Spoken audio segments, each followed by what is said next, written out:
I also want to thank Professor Ronen, Itzhak, and also the organizers. Wow, the same problem. Okay, I hope this will be good. As I said, I want to thank Ronen and all the organizers for inviting me. It was almost a year ago, and I was starting a project on the political representation of women in Egypt. And I thought, until then, I'll finish this project. Well, time has its own rhythm, and I just started exploring this issue. Actually, today I will, my presentation will deal with women political representation after the January Revolution, especially under Sisi. I'm not referring to the broader phenomenon of political involvement or political involvement in civil society.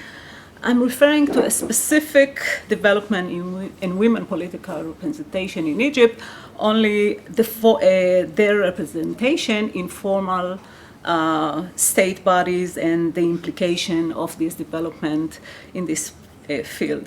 And today I would like to outline some insight regarding the meaning of the drastic increase of women representation in these bodies, and emphasizing the substantive effect, meaning the implication regarding the performance of women in these bodies and their ability to promote women issues, and also the symbolic representation, meaning the cultural effect of their presence and the influence in changing people's attitudes regarding the role of women. And as you already mentioned in all lectures, many studies documented and analyzed the powerful role played by women in mobilizing popular support for the January Revolution and other revolutions, and actually highlighted their role in the public sphere. However, as we all realized, women political activists who were taking a gender-blind approach during the uprising quickly discovered that despite their extensive participation in the protest, actually they were excluded from the new political arrangement and the decision-making process during the transition period, and even more under the rule of the Muslim Brotherhood. Contrary to this experience, Abdel Fattah al-Sisi rules apparently represent a change. Maya Mursi, the president of the state affiliation National Council for Women, was quoted saying that Egyptian women now living a golden age, thanks to some policies and laws that improve women's rights under Sisi's rule. The most notable changes Maya Mursi referred to took place in the field of political representation. And I will present some data. The percentage of women ministers in the cabinet has increased from 6% in 2015 to 20% in 2017, a year declared by al-Sisi as the year of the Egyptian woman. In 2018, Prime Minister Mustafa Madbouli formed his new government, which included 8 women that held 25% of ministerial portfolios. It's actually the highest proportion of women in the cabinet in the history of Egyptian life. This government was reshuffled twice, and now in the current cabinet there are only 5 women. Most of them hold what we call soft portfolios: tourism, culture, social solidarity, and so on. They never, not what we call powerful ministries as treasury, foreign affairs, and so on. More interesting, in 2017, the first female, Nadia Ahmad Abdul Saleh, was appointed as the governor of Al-Buhaira, one of the largest governorates in Egypt, A year later, Manal Awad Mikhail, a Coptic Christian, was appointed as governor of Dimyat. Actually, a move that represents a break with the long-standing tradition of appointing retired military or police officer as governors. But the most significant change was the reintroduction of the electoral quota system to the parliament, and I'll show you.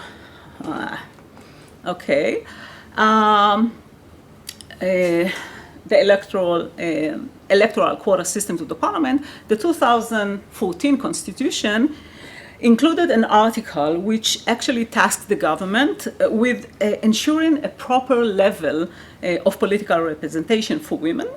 And this actually article paved the way for a law that reintroduced the quota system that included Christian workers, farmers, youth, personnel with disabilities, and also women. Actually, the law allocated 56 seats to women, but in the 2015 election resulted in the representation, as you see, 89 women in the parliament out of the total of 596 seats. 75 women were elected and 14 were appointed by Sisi. As you see in the slide, it's increased from 2%, 11 women member of parliament in 2012, a year, the first democratic election after the January Revolution, to 15% in 2015. As you can see, it's not the first time that a quota system was implemented in Egypt. Previous attempts were during the time of Sadat and Mubarak, but you can see from the slide, without a quota system, the representation of women in parliament never exceeded 2 or 3%. Actually, constitutional amendment in 2019 that were focused on expanding the president power and increase the presidential term provoked a resistance among various circles, including feminist women, increased even more these numbers.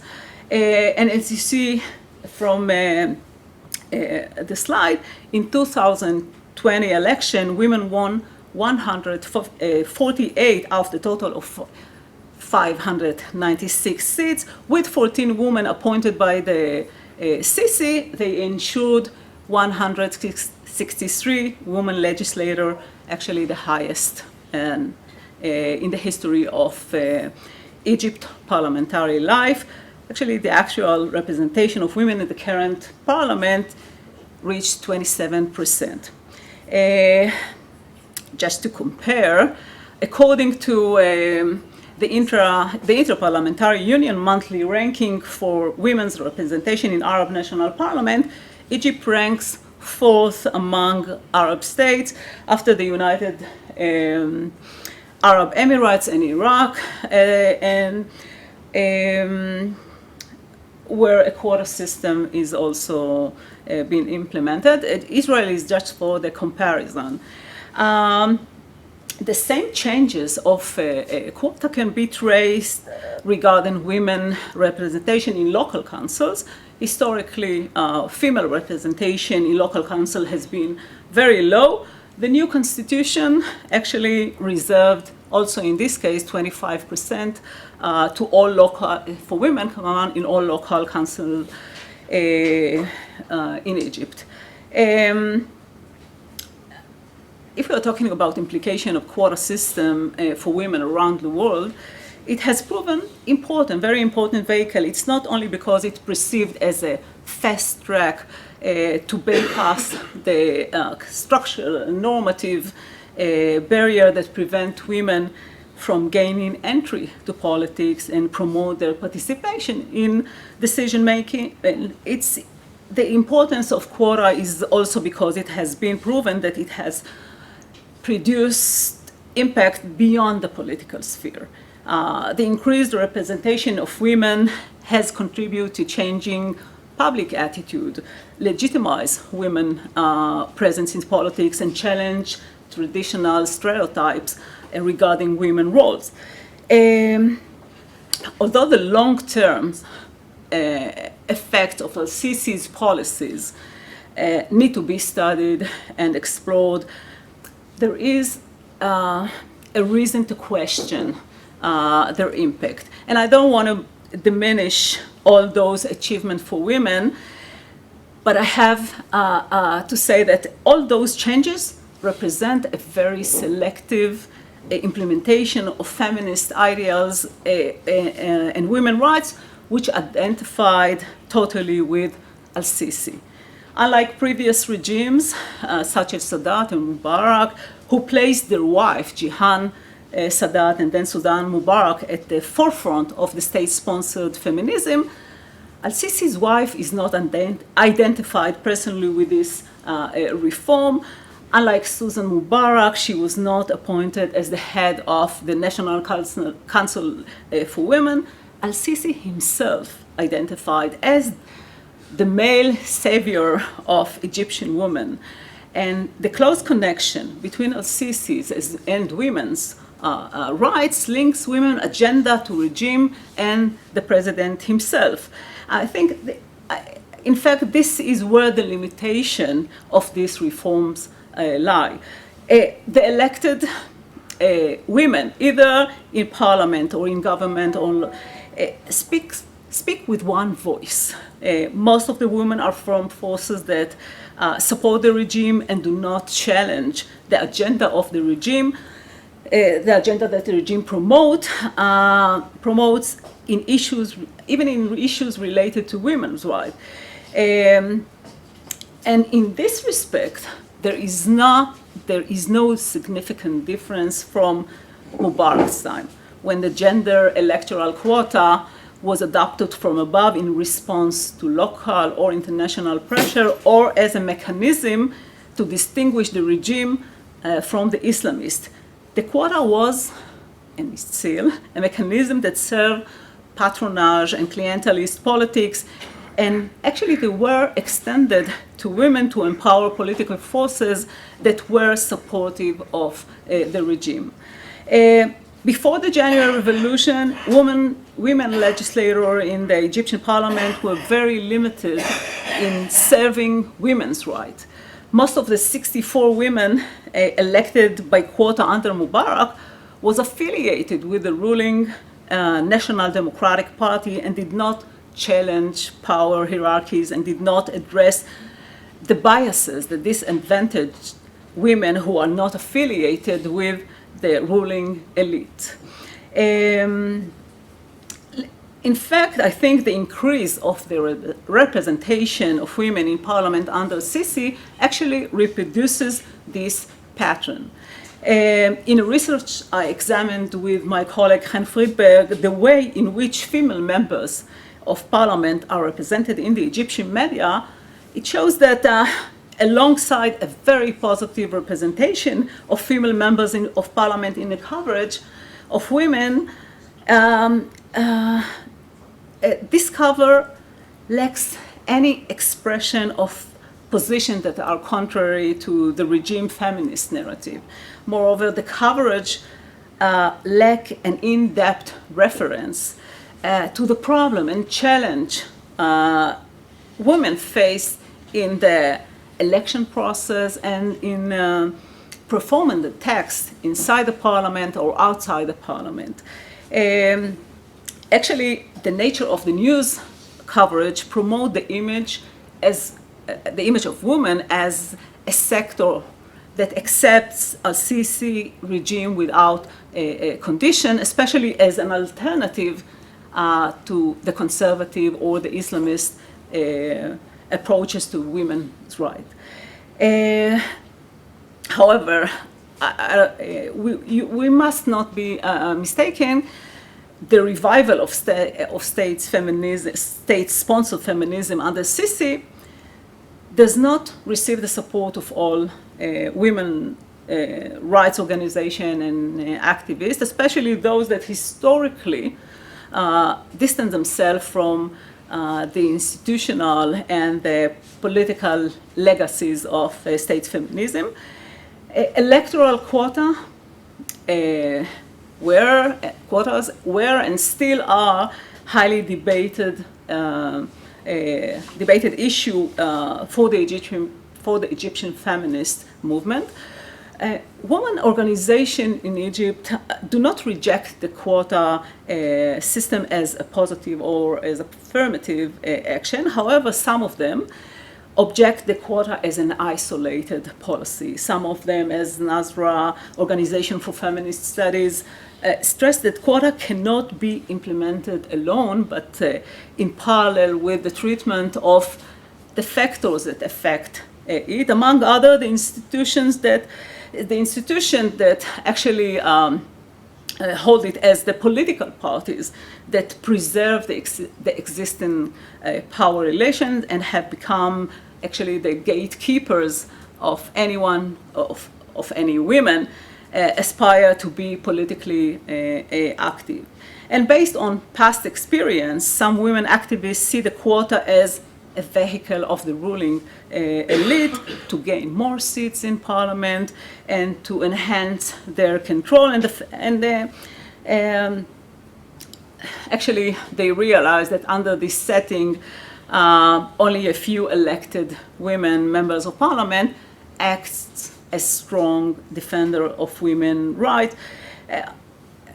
As for organization, as Nazra organization, they also object Al-Sisi constitutional amendment that increased women to 25%, since they perceive those amendments as a cosmetic addition to undemocratic changes that undermine democracy and political representation and constitute a violation of human rights and women's rights, human rights and women's rights, by excluding those feminist group and individual fighting for more progressive feminist policy or other priorities.